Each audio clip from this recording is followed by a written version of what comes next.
Hello friends, मैं Sumit, deputy collector government of Jharkhand, आप सभी का अपने इस नए वीडियो में एक बार फिर से स्वागत करता हूं। फ्रेंड्स, जैसा कि आप सभी जानते हैं कि मैं अपने इन वीडियोस के द्वारा आप सभी को आपके गवर्नमेंट एग्ज़ाम के प्रिपरेशन में आवश्यक गाइडेंस देने का प्रयास करता हूं और मेरी जो तैयारी रही उसके बारे में मेरी स्ट्रेटजी आपसे साझा करता हूं। फ्रेंड्स, इसी सीक्वेंस में मैं आप सभी से आज एंशिएंट हिस्ट्री के इंडस वैली सिविलाइजेशन टॉपिक के एक सब टॉपिक, इसके जो कालक्रम है, इसका टाइम पीरियड है, इसके बारे में डिस्कस करूंगा। फ्रेंड्स, हम सभी जानते हैं कि अपने वन डे एग्जाम यानी ऑब्जेक्टिव एग्जाम के दौरान हम सभी यह पढ़ते हैं कि सिंधु सभ्यता का जो काल था वह 2500 से लेके 1750 बीसी तक रहा। परंतु फ्रेंड्स, अगर हम लोग पीएससी मेंस की बात करें तो पीएससी मेंस में इस टॉपिक को हमें थोड़ा विस्तार से लिखना होता है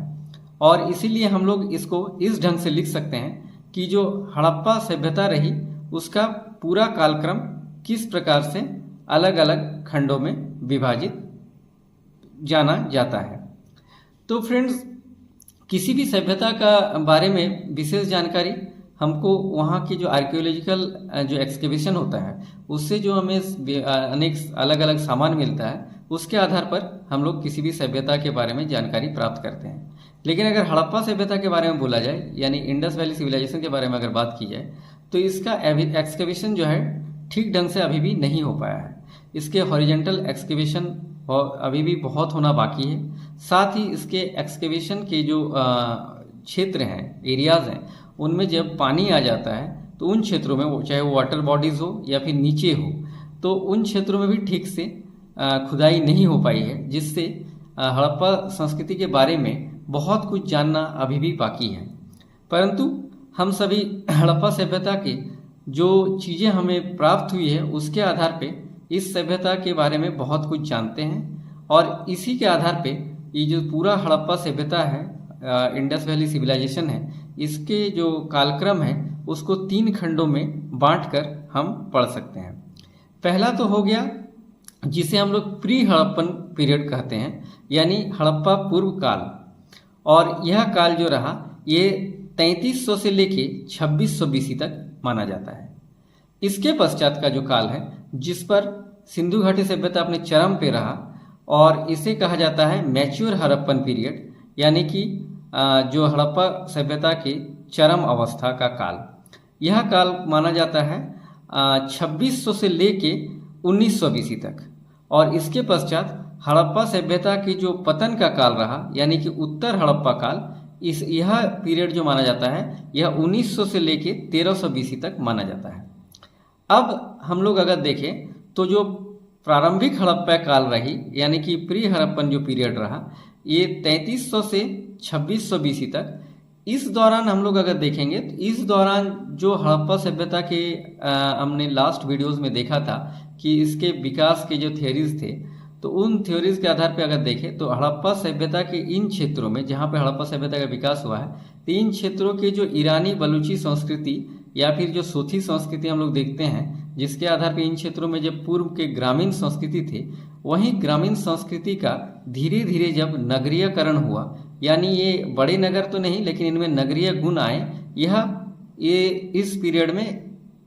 जो प्री हड़प्पन पीरियड है उसी दौरान यह आता है। यानी इस जो 3300 से लेकर 2600 बीसी तक रहा, इस दौरान इन क्षेत्रों में पहले से जो ग्रामीण संस्कृति थी वे धीरे धीरे नगरीय गुण उनमें आने लगे थे, क्योंकि उनका उपज बढ़ा था तो व्यापार बढ़ा तो धीरे धीरे उसमें प्रशासनिक संरचनाएं बनी और कुछ उनमें नगरीय गुण आए। इस दौरान के प्रमुख उत्खनन अगर साइट देखें हम लोग, साइट माने क्षेत्र देखें, तो इसमें अमरी, कोडदीजी, ये सब इस दौरान के हम लोग क्षेत्र देख सकते हैं, जिनमें हम लोग देखेंगे तो उसमें जो थे कच्ची लेकिन टिकाऊ ईंटों का पाया गया है निर्माण, चाहे घर हो चाहे उसके नींव हो घरों का, जिसको हम लोग उत्खनन में देखे हैं। और इसके अलावा इस दौरान हम लोग देखते हैं तो उसमें अन्न का भंडारण भी शुरू हो चुका था और जो बाद में हम लोग को जब हड़प्पा सभ्यता चरम पर रही तो हम लोग जब वहाँ पे अन्न भंडार वगैरह मिलता है हमें, तो इसको हम लोग बाद में देखते हैं। इसी के बाद अगर बात किया जाए कि जो परिपक्व हड़प्पा अवस्था रहा, यानी जो मैच्योर हड़प्पन पीरियड रहा, जिसे हम लोग 2600 से लेकर 1900 बीसी तक बोल रहे हैं, उस पीरियड में हड़प्पा सभ्यता अपने चरम पे रही। जितने भी हड़प्पा सभ्यता के हम लोग महत्वपूर्ण नगर जिनके बारे में हम लोग जानते हैं और पढ़ते हैं, वे सारी नगर इस दौरान बने, जिनमें हड़प्पा, मोहनजोदड़ो, कालीबंगा, राखीगढ़ी, लोथल आदि महत्वपूर्ण हैं। इनमें एकदम नगर या जो गुण थे वो चरम में थे। नगरों के चारों ओर चार दीवारी थी, नगरों में अच्छे सड़कें थी, अच्छे भवन थे, और इस दौरान जो भी आर्ट्स एंड क्राफ्ट्स थे, चाहे वो कांसे के हो, चाहे वो पॉटरी के हो यानी मिट्टी के हो, वो सभी बहुत ही खूबसूरत रहे। और ये पीरियड के पश्चात जो हम लोग उत्तर हड़प्पा काल या पोस्ट हड़प्पन पीरियड बोलते हैं, जो कि 1900 से लेकर 1300 बीसी तक माना जाता है, उस दौरान हड़प्पा सभ्यता का पतन स्टार्ट हो चुका था।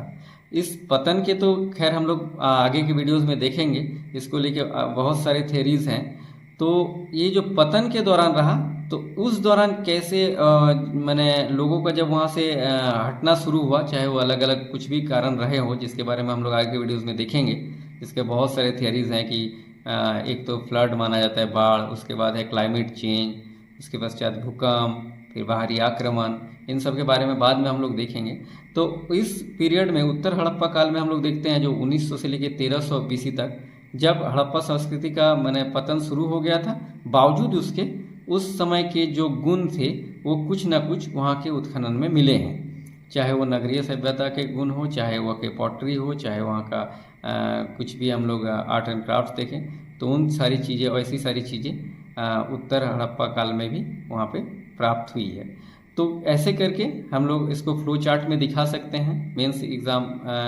एग्ज़ाम में आंसर राइटिंग में, कि हड़प्पा काल का जो पूरा टाइम पीरियड था उसे 3 भागों में बांटकर और तीनों भागों को टाइम पीरियड को लिखते हुए कुछ उसके कैरेक्टरिस्टिक दिखाते हुए हम लोग आंसर को बेहतर कर सकते हैं और इस पर अच्छे मार्क्स प्राप्त कर सकते हैं। चलिए फ्रेंड्स, तो मिलेंगे फिर से एक और नए वीडियो में। आज के लिए इतना ही। जय हिंद, जय भारत।